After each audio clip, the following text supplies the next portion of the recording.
Praise the lord.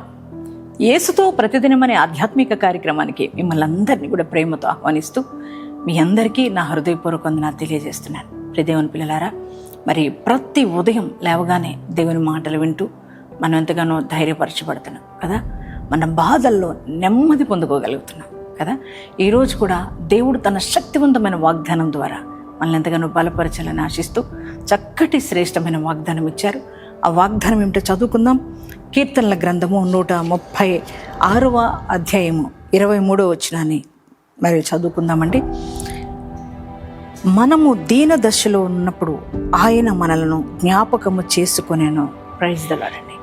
ఎంత చక్కటి మాట దేవుని బిడ్డలారా. మనము దీన దశలో ఉన్నప్పుడు మనల్ని ఎవరు జ్ఞాపకం చేసుకుంటారు కదా. చుట్టూ బంధువులు ఉంటారు, స్నేహితులు ఉన్నారు, మరి రక్త సంబంధికులు, తోబుట్టువులు, మరి అందరూ ఉన్న దీన స్థితిలో ఉన్నప్పుడు ఎవ్వరు నిన్ను జ్ఞాపకం చేసుకోరు కదా. అవునండి, దీన దశలో ఉన్నప్పుడు ఎవరికి గుర్తురాం, అందరూ మనల్ని మర్చిపోతారు. ఒకవేళ నీ పరిస్థితులు కూడా అలాగే ఉన్నాయా? ఒకవేళ నీకున్న దీన పరిస్థితిని బట్టి, నీకున్న లేమి పరిస్థితిని బట్టి, నువ్వు ఉంటున్న మరి నిరుద్యోగ సమస్యను బట్టి, నీకున్న అప్పు బాధలను బట్టి, అలాగే నీ పరిస్థితులన్నీ ప్రతికూలమైపోవడాన్ని బట్టి, అరే ఈ పరిస్థితుల్లో నన్ను ఎవ్వరూ జ్ఞాపకం చేసుకోవట్లేదు, ఇంతమంది బంధువులు ఉన్నారు, ఇంతమంది స్నేహితులు ఉన్నారు, కన్నవారు ఉన్నారు, అలాగే మరి రక్త సంబంధికులు ఉన్నారు, నన్ను ఎవరో జ్ఞాపకం చేసుకోవట్లేదు అని ఒకళ్ళు కృంగిపోయి ఉన్నావేమో. కానీ నీ దేవుడు ఎవరో తెలుసా? మనల్ని జ్ఞాపకం చేసుకునే దేవుడు. మనం మర్చిపోవడం, ఆయన ఎప్పుడు నిన్ను జ్ఞాపకం చేసుకుంటాడు. దేవుడు నీ దీన స్థితిలో నిన్ను జ్ఞాపకం చేసుకొని నిన్ను ఆశీర్వదించే దేవుడు, నిన్ను దీవించే దేవుడు.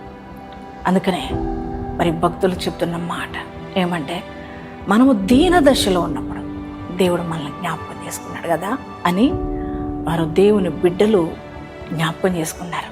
నిజమే, ఆ దీన స్థితిలో మనం ఉన్నప్పుడు మనల్ని ఎవరు జ్ఞాపకం చేసుకోలే, దేవుడే మనల్ని జ్ఞాపకం చేసుకున్నాడని. అవునండి, దీనస్థితిలో ఉన్నప్పుడు దేవుడు ఒక్కడే మనల్ని జ్ఞాపకం చేసుకుంటాడు. ఈరోజు నువ్వు అనుకున్నావు, అందరూ నన్ను మర్చిపోయారు, ఎవరి జ్ఞాపకాల్లో నేను లేను, మరి దేవుడు కూడా నన్ను మర్చిపోయాడా?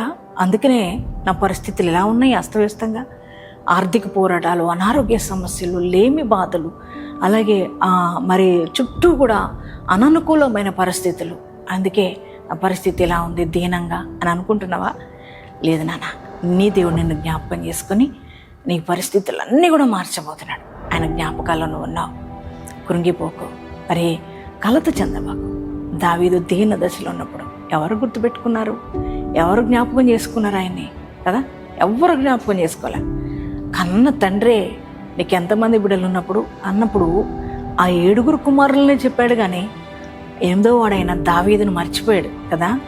కానీ ప్రియదేవుని బిడ్డలారా, తండ్రి మర్చిపోయినా, అన్నదమ్ములు మర్చిపోయినా, మరి స్నేహితులు మర్చిపోయినా దావీదుని దేవుడు మర్చిపోలేదు. ఆయన జ్ఞాపకాల్లో దావీదు ఉన్నాడు కనుకే దీన స్థితిలో ఉన్నప్పుడు దావీదును జ్ఞాపకం చేసుకొని ఉన్నతమైన కృపనిచ్చాడు కదా. అత్యున్నతమైన స్థానానికి దేవుడు తీసుకెళ్ళాడు. అదే దేవుడు ఈరోజు నీతో కూడా మాట్లాడుతున్నాడు. ఆయన నన్ను మర్చిపోయాడేమో, ఆయన జ్ఞాపకాల్లో నేను లేనేమో అని అనుకుంటున్నావు కదా. నీతో దేవుడు అన్నాడు, నిన్ను నేను జ్ఞాపకం చేసుకుంటా, నీ పరిస్థితులన్నీ కూడా నేను మారుస్తానని దేవుడు నీకు వాగ్దానం ఇస్తున్నాడు ఈ ఉదయకాలం. ఆయన మాట నమ్ముతావా? ఆయన నేను మర్చిపోలేదు కదా. ఆయన జ్ఞాపకాలు నువ్వు ఉన్నావు, అందుని బట్టి ధైర్యం తెచ్చుకుంటావా? ఈ వాగ్దానాన్ని బట్టి ధైర్యం తెచ్చుకో.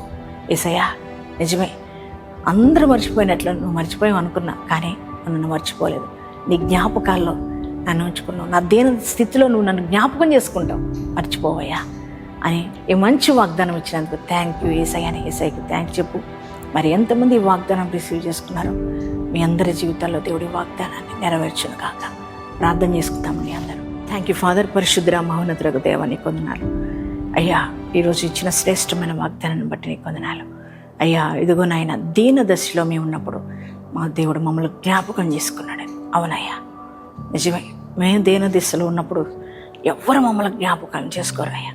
కానీ మేము దీన దశలో ఉన్నప్పుడు మమ్మల్ని జ్ఞాపకం చేసుకునేవాడు ఒక్కడవే అయ్యా. మమ్మల్ని జ్ఞాపకం చేసుకునే పరిస్థితులు మార్చగలిగిన వాడివి నాయనా, నీకే వందనాలు. ఈరోజు ఈ వాగ్దానం ఉంటున్న బిడ్డల యొక్క జీవితాల్లో నాయన అందరూ మమ్మల్ని మర్చిపోయారు, ఎవరి జ్ఞాపకాల్లో లేమని అయ్యా కృంగిపోయే నాయన కలతతో కలవరాలతో ఉన్న బిడ్డలందరినీ కూడా దర్శించు నాయన. ఈ ఉదయకాలం వారందరినీ బలపరచు నాయన. యేసయ్యా నీకే స్తోత్రాలు. వారి దీన పరిస్థితులన్నీ మార్చయ్యా. వారిని ఉన్నతమైన స్థితిలో తేగలిగిన వాడు నువ్వు ఒక్కడవే కదా డాడీ. నీ కార్యం జరిగించయ్యా. వారి అప్పులు కాడి యేసు నామములు విరిగిపోవును గాక. నిరుద్యోగ సమస్య తొలగిపోవును గాక. అయ్యా ఇదిగో తండ్రి వారి అనారోగ్య పరిస్థితులన్నీ తొలగిపోవును గాక. సంపూర్ణ ఆరోగ్యంతో వారు నింపుదువు గాక. వారి వ్యాపారాలు, అలాగే నాయన వారు చేస్తున్న చేతి పనులు, అలాగే నాయన వ్యవసాయ పనులు అన్నీ దీవించబడును గాక. తండ్రి నీకే స్తోత్రాలు నాయన. ప్రభా నాయన, అలాగే సొంత గృహాల్లోకి ఎంతమంది బిడ్డలు బాధపడుతున్నారు వారందరికీ మంచి గృహాలు మీరు దయచేయమని ప్రార్థిస్తున్నాను. ఎక్కడైతే తృణీకరించబడుతున్నారు అక్కడ లేవనెత్తమని ప్రార్థిస్తున్నాను. అయ్యా ఈరోజు మ్యారేజ్ డేస్ బర్త్డేస్ చేసుకున్న ప్రతి ఒక్కరిని కూడా నిండుగా ఆశీర్వదించండి. నీ నిండైన మెండైన దీవెలతో వారు నింపండి ప్రభా. ఈ దినమంతా నీ ప్రజెన్స్ మాతో ఉంచి నడిపించండి. యేసు నామములో ప్రార్థిస్తున్నాం తండ్రి. ఆమేన్.